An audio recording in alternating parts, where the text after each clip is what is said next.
So I thought I would begin my talk instead of a joke. Since I'm running out of jokes, I've given like 10 sermons in a row. I thought I'd give you a break from my not-so-funny jokes and begin with this wine glass. Because, and after all, we're celebrating two simchas. We're celebrating the joyous occasion of Avery and her bat mitzvah, and we'll use a glass like this in a few minutes to raise high with wine in it and say l'chaim. And that Ellen and Chilik's wedding coming up will not only raise the glass high, but we'll also put it low and we'll smash it and we'll say mazel tov. Now, none of that has anything to do with what I'm talking about, except the wine glass. I want you just to give me some physical properties to describe it. One-word adjectives. I know you all are holy and deep and spiritual. Don't go there. I just want description of a wine glass. Clear, sparkling, delicate. It's glass, and glass is fragile. Thank you. Glass is fragile. That's enough. That's the end of the participation for the evening. Glass is fragile, and I was going to prove the point by smashing it, and then my wife said, A, you're too dramatic. B, it's Shabbos, you can't break things. And C, that's one of our wine glasses from our wedding. You're not smashing the wine glass, right? It would have made the point to show you how fragile it is, but that's the point. Look up fragile in the dictionary. Easily broken, shattered, damaged, delicate, brittle, frail. And the more fragile something is, the more you can stomp it and break it to bits and shreds. What's the opposite of fragile? Give me some adjectives. Resilient, sturdy, hard, solid, tough. How about something like this dumbbell? Not this dumbbell. This dumbbell, right? This dumbbell seems to be the opposite of that. Now, this I can drop, and it doesn't break, right?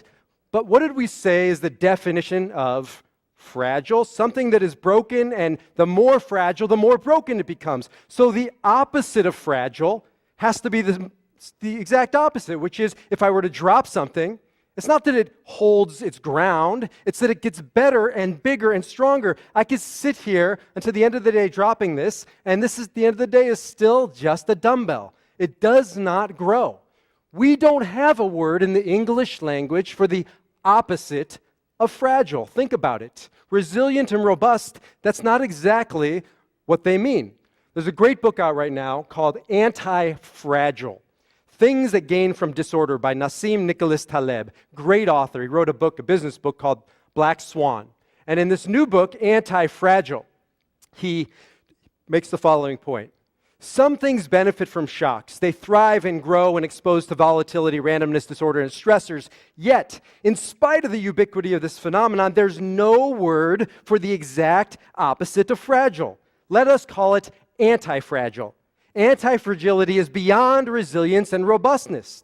The resilient, like this dumbbell, resists shocks, right? But the anti-fragile gets better when it meets a shock, when it meets an impediment, an obstacle, a challenge.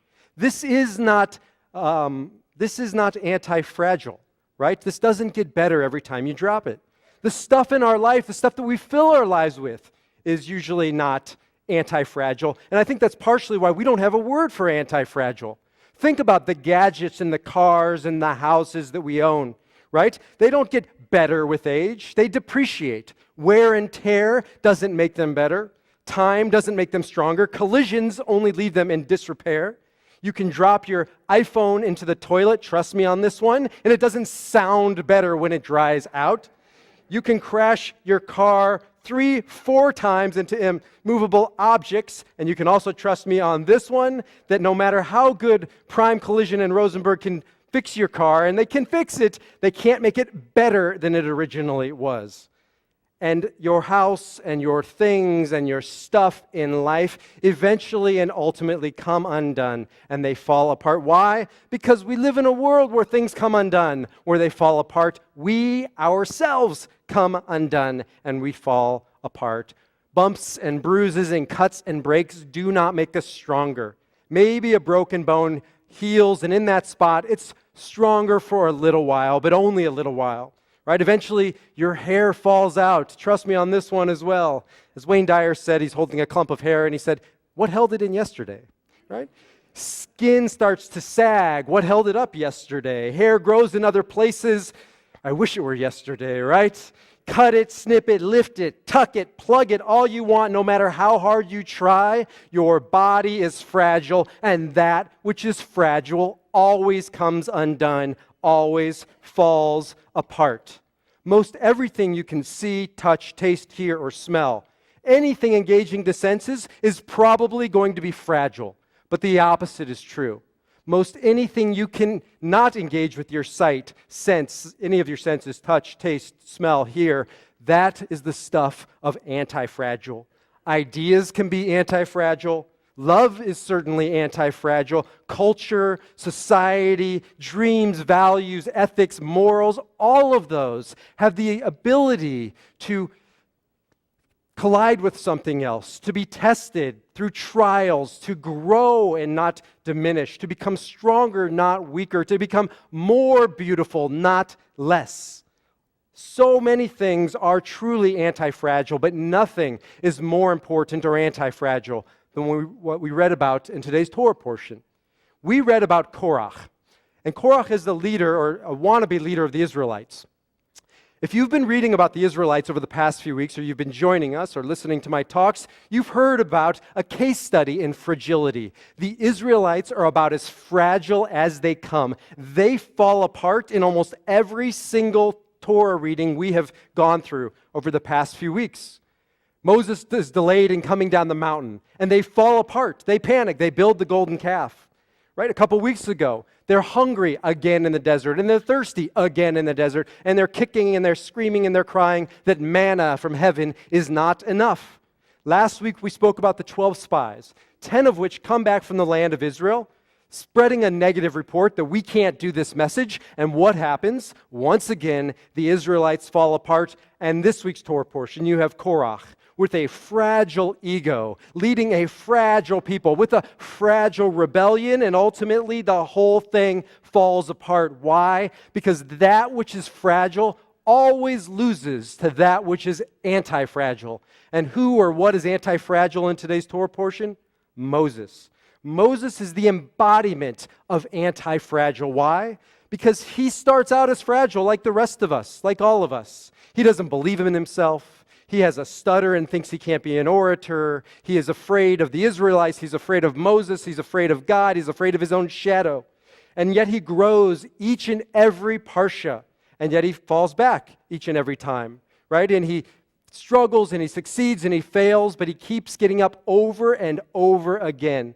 Moses probably hits the bottom next week when Olivia Alpern is going to be talking about how Moses was told to speak to the rock, and he hits the rock, and he's punished. And what would be the ultimate punishment for this man? To be told he's not going to enter the land of Israel.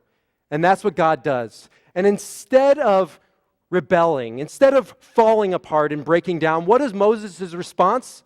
He stands up and he keeps on leading them. He doesn't kvetch, he doesn't complain, he doesn't mention one word about it. He is not a victim, he is not fragile. Moses is the embodiment of anti-fragile. And maybe next week, he's the height of his career. He truly becomes a leader, a Jew, a man, a human being. Because in that moment, he finds within him that place of the anti-fragile. And this is true of all the great men and women in the Torah. My teacher, Dennis Prager, says, the amazing thing about the Jewish text, the religious text, is that we've recorded the successes of our ancestors, but we've also recorded all of their flaws. This is a unique phenomenon in the history of religion, to record the highlights and the lowlights. And one of the reasons is to remind us that Moses was human, and Abraham and Sarah and Isaac and Rebekah and Rachel and Leah and Jacob and Joseph and David, all of them were fragile human beings, and yet all of them had deep within them this place of anti-fragility, of being anti-fragile. All of them, and all great men and women throughout history, have had this spark of the anti-fragile. Abigail Van Buren once wrote, "Bury him in the snows of Valley Forge, and you have George Washington. Raise him up in abject poverty, you have Abraham Lincoln. Subject him to bitter religious prejudice, and you have Disraeli. Spit on him, crucify him, and you have Jesus Christ. Label him too stupid to learn, and you have Thomas Edison. Tell her she's too old to start painting at 80, you have Grandma Moses. Have him or her born black in a society filled with racial discrimination, and you have Booker T. Washington and Harriet Tubman and Marian Anderson and George Washington Carver and Martin Luther King Jr. Make him the first child to survive in a poor Italian family of 18, and you have Enrico Caruso. Afflict him with periods of depression so severe that he cuts off his ear, and you have Vincent van Gogh. Tell her in the late 1800s that only men can be scientists, and you have Madame Curie. Tell a young boy who loved to sketch and draw and doodle that he has no talent, you have Walt Disney. Take a crippled child whose only home he ever knew was an orphanage, and you have James E. West, founder of the Boy Scouts of America. Make him second fiddle in an obscure South American orchestra, and you have Toscanini. These are all great men and women because they were shattered. But instead of staying shattered, they decided to grow through the shatter. They decided to become more whole, not less whole, because of that shattering. Or in the words of the great Kutzker Rebbe, the only whole heart is a broken heart. You cannot be whole unless you have been broken. It's not about perfection. It's not about flawlessness. It's not about living a wrinkle-free life. It is about being fragile and dealing with our fragility and not stopping when we break. In the end, we all are broken in some way, in some shape, in some form, now and again and again and again. But in the words of Albert Camus, in the depth of winter, I finally learned that there was within me an invincible summer. And as we get ready for the High Holy Days, it is hard to believe, as David mentioned, that we're announcing Rosh Hashanah. But I'm starting to obviously think about it as a rabbi and getting ready for it. And there's no greater image on the High Holy Days than the shofar. The shofar blast, we begin the holy days with the tekiah, right? That one unbroken blast. And then what's the next blast? Little pop quiz here. What's the next blast? Teruah, right? Shvarim, you're right, I'm wrong. Tekiah, shvarim, dut, right? 3 broken blasts. And then what's after that? Teruah, the shattered blast. And then we end with what? A tekiah gedolah, a long, unencumbered, unhindered blast that's better than all of the rest because it incorporates all of the rest. What is common to each of those is not the notes. It's the blast itself. It's the ruach. It's the wind. It's the spirit in the tekiah, in the shvarim, in the teruah, in the tekiah gedolah. There is a spark of the divine that's in each and every one of them. And when we put them all together, the whole notes and the broken notes, finally, we have something that is complete. When the Israelites journeyed through the desert, they didn't just carry with them the whole tablets, the second set of tablets. They also carried in the ark the first set of tablets, the broken set of tablets, because that's what we do as Jews and as human beings. We carry the whole tablets, but we carry the shattered tablets. We carry the whole notes, but we carry the shattered notes as well. And it's not in spite of those shattered notes that we can learn to rise in life, but it is because of those shattered notes. They give us the opportunity to embody the words of Maya Angelou. You may write me down in history, writes Maya, with your bitter, twisted lies. You may trod me in the very dirt, but still, like dust, I will rise. Does my sassiness upset you? Why are you beset with gloom? 'Cause I walk like I've got wells pumping in my living room. Just like moons and like suns, with certainty of tides, just like the hope springing high, still I rise. Did you want to see me broken, bowed head and lowered eyes, shoulders falling down like teardrops, weakened by my soulful cries? Does my haughtiness offend you? Don't you take it awful hard, 'cause I laugh like I've got gold mines digging in my yard. You may shoot me with your words, you may cut me down with your eyes, you may kill me with your hatefulness, but still, like air, I rise. Out of the huts of history's shame, I rise. Up from a past that's rooted in pain, I rise. I am a black ocean, leaping and wide, welling and swelling, I bear in the tide. Leaving behind the nights of terror and fear, I rise. Into daybreak that's wondrously clear, I rise, bringing the gifts that my ancestors gave, the whole notes, the broken notes. Through it all, I am the dream of the hopes of those slaves, and I rise, and I rise, and I rise. No matter how fragile you might have been, no matter what you have been through, no matter how painful or broken your journey might have been or continues to be, within each and every one of us, amidst the depth of winter, there is an invincible summer. Within our broken heart, there's the possibility of a whole heart. And because of the Shvarim blast, the broken notes, each of us has the power for a Tekiah Gedolah, a longer, greater, stronger note. And as fragile as the stuff in your life is, as it falls apart, as it crumbles, and as it dies, that which is anti-fragile, your Ruach, your spirit, your authentic, true self, has the possibility to rise and rise and rise.